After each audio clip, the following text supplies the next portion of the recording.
Indonesia nak payah susah-susah guys untuk mematikan ataupun untuk menjatuhkan musuh terbesar Indonesia, di mana dikatakan pada baru-baru ini Eropah terkena dengan karmanya sendiri apabila Putin berhasil untuk lumpuhkan musuh terbesar di Indonesia. Hello guys, bismillahirrahmanirrahim. Assalamualaikum warahmatullahi wabarakatuh guys. Allahumma salli ala sayyidina Muhammad wa ala ali sayyidina Muhammad. Selamat datang ke Musa Channel.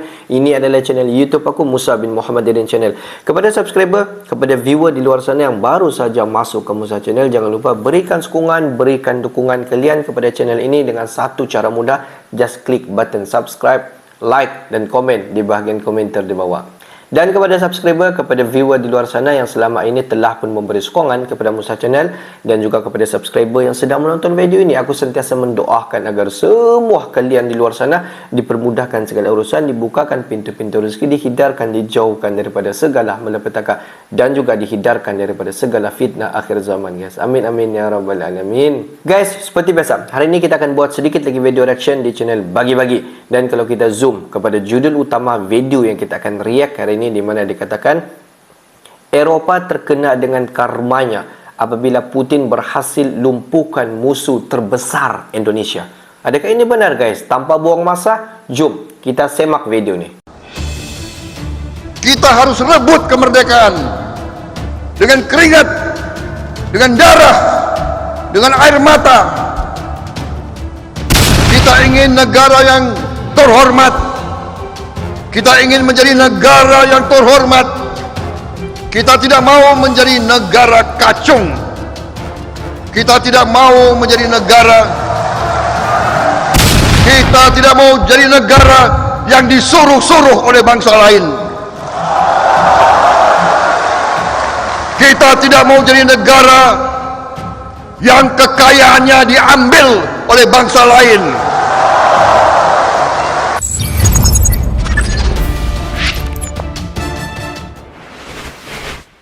Nakarma, Wagner cekik NATO. Strategi Putin berhasil lumpuhkan musuh terbesar NKRI, pasukan Chechen masuk ke Eropa.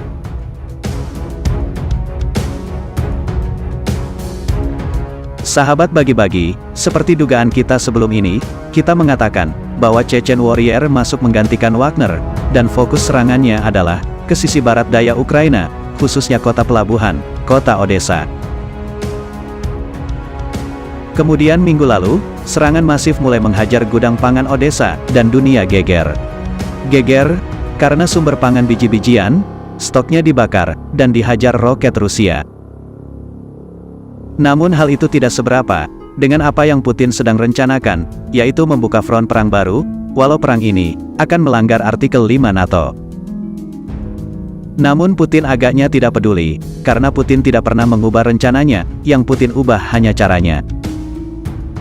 Data yang intelijen mengatakan, Putin akan menyerang soft underbelly-nya NATO. Apa itu Achilles heel-nya NATO? Apa itu? Adalah sisi lemahnya NATO, kelemahannya NATO. Oke, Mimin akan gambarkan petanya kita ke peta Belarusia. Maka negara Belarusia menempel dengan beberapa negara anggota NATO, seperti Polandia, dan Estonia. Kita mau fokuskan ke sebuah wilayah antara Polandia dan Lituania. Ada wilayah milik Rusia bernama Kaliningrad. Negara bagian Federasi Rusia, yang diambil dari Jerman, pada saat Perang Dunia Kedua. Ada jalan darat antara Kaliningrad, dengan Belarusia, sejauh 100 km. Land Bridge, atau jalan setapak itu memiliki nama. Namanya adalah Suwalki, yang merupakan wilayah NATO. Tentunya antara Polandia dan Lituania.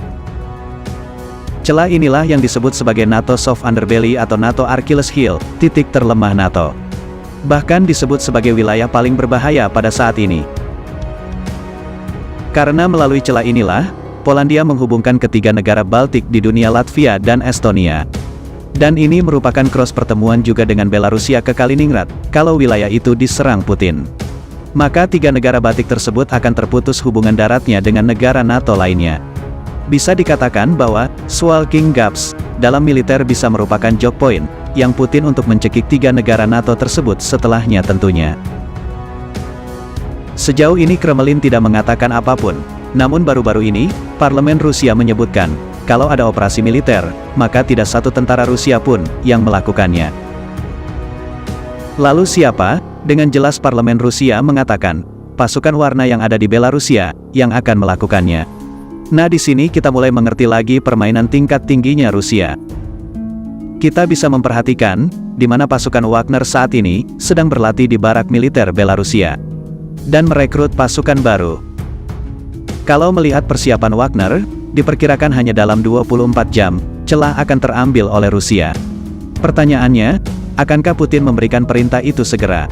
Celah ada di wilayah NATO, melakukan penyerangan ke salah satu anggota NATO, akan melanggar artikel 5.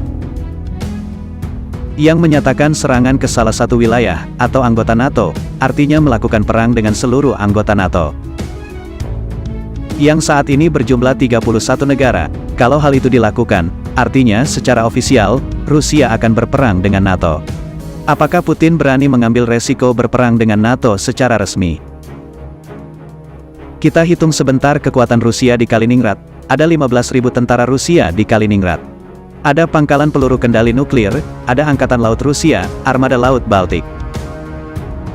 Di sisi Belarus Rusia, ada 20 ribuan tentara Wagner, atau Work Dog ada di sana, dan bridge attack atau serangan mengambil jalan utama pernah War lakukan, sewaktu mengambil Crimea di tahun 2014, yang menghubungkan Crimea dengan wilayah Rusia.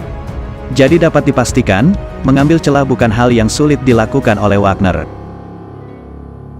Di sisi lain, perang resmi dengan NATO adalah risiko besar bagi Rusia, sehingga secara logika, Putin tidak akan melakukannya.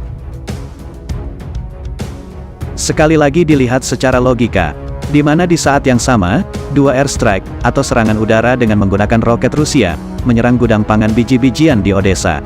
Rusia dengan resmi mengatakan, serangan itu adalah revenge strike, atau serangan balas dendam. Membalas serangan di jembatan Crimea beberapa saat yang lalu. Bersama dengan itu Rusia menutup pelabuhan Laut Hitam, yang membuat kapal niaga tidak boleh lagi berlabuh, dan angkat jangkar dari pelabuhan Ukraina untuk menjual biji-bijian, atau grain. Di mana Ukraina merupakan penghasil grain 15% dunia, dari 30% sebelum perang. Untuk komunitas tertentu, bahkan bagi sunflower seed merupakan 50% produk dunia. Mengapa Rusia menutup transaksi yang melalui Laut Hitam? Karena Rusia mengatakan, Ukraina melanggar perjanjian, yang harusnya, transaksi tersebut untuk kemanusiaan. Tapi digunakan Ukraina sebagai senjata, atau kombatan strategi menekan Rusia. Tindakan Rusia ini menjadi perhatian dunia, karena membuat pangan menjadi terbatas, dan harga-harga makanan lainnya, jadi naik harganya di seluruh dunia.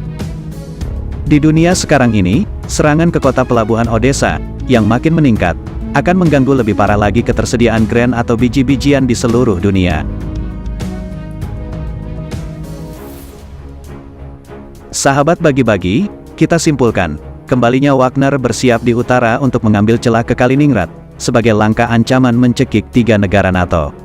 Serangan Odessa dan menutup jalur laut di sisi barat Laut Ukraina adalah upaya Putin mengancam Eropa, NATO, khususnya untuk stop mempersenjatai Ukraina. Karena tanpa senjata dari NATO, Ukraina dalam hitungan hari tidak punya pertahanan lagi, dan pasti jatuh ke tangan Rusia. Dengan Rusia melakukan weaponize food, pangan sebagai senjata tekan. Dunia sekarang panik, Indonesia piye kabare? Indonesia kok masih impor beras sih, kapan mandirinya?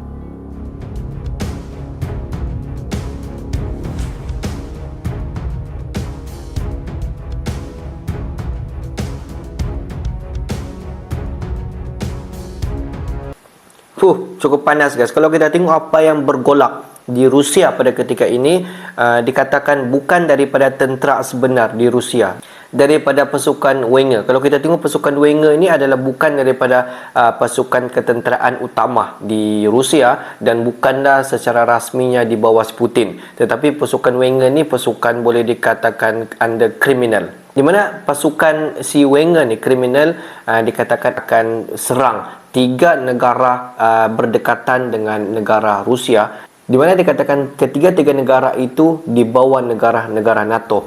Di dalam perjanjian NATO ini, di mana negara-negara di luar daripada sana tidak boleh menyerang negara NATO. Jika mereka menyerang negara NATO, berarti mereka akan melanggar artikel 5. Jika mereka melanggar artikel 5 ini, di mana negara-negara NATO akan bersatu dan akan melakukan serangan balik. Kalau kita tengok bahasa mudah, dia akan berlakunya peperangan yang terbesar di antara Rusia dan juga negara-negara NATO, guys. Tapi dalam situasi ini Putin bijak, di mana Putin menyatakan kepada NATO bukan ketenteraan ataupun di bawah penguasaan Putin ataupun ketenteraan utama daripada Rusia, tetapi yang akan menyerang 3 negara NATO itu adalah daripada kriminal, daripada Rusia sendiri. Jika benarlah berlakunya pergolakan ini, tidak mustahil juga negara-negara NATO akan bersatu, akan serang balik negara Rusia, guys.